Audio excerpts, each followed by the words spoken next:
kayo? Aso po ba kayo, kambing? Sir. Ito yung isa sa mga introvert na aso. Yan, si Bibi Lucy. Habang nandito yung mga kasama niya dito. Yan. Nandun siya lagi sa malayo. Isa sa mga introvert na aso. Ayan, di ba nagtago na siya? I told you, introvert siya.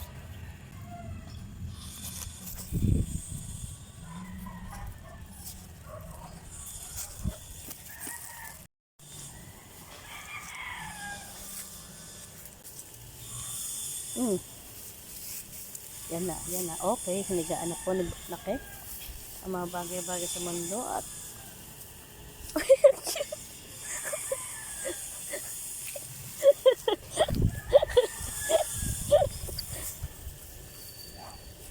Where's the dog? Where's the dog?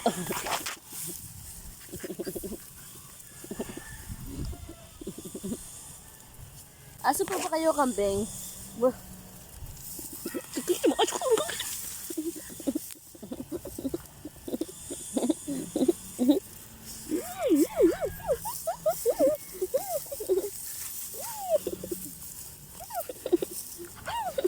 Ito ang pinakabata sa lahat.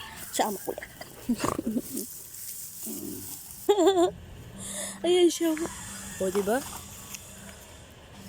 Ang lahay-lahay ng mga kasama niya. Pero hindi.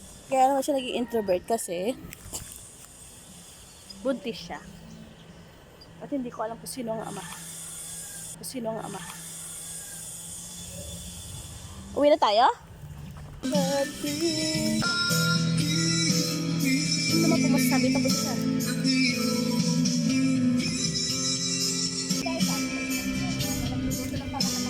So ngayon nagbibisi siya. Early in the morning, aga-aga ni Mother. I'm preparing for the food of Noah, the man on a mission on Waymaker Church. Mamaya meron silang live group. Wala pa tayo may gagawin, guys! Siyempre, hindi pa rin natapos yung araw na to. Gusto pa rin naman gumala. Tsaka na tayo, bukas na tayo bukas na tayo maggala-gala. Diba? Bruno, tara na. Huwag ka na makapag-away.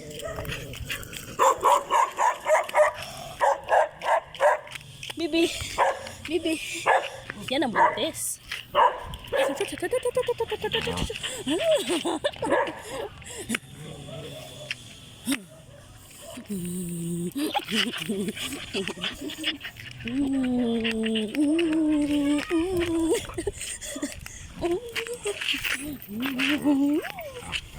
At dito nga natatapos ang early morning routine natin sa mga doggies. Have a good day.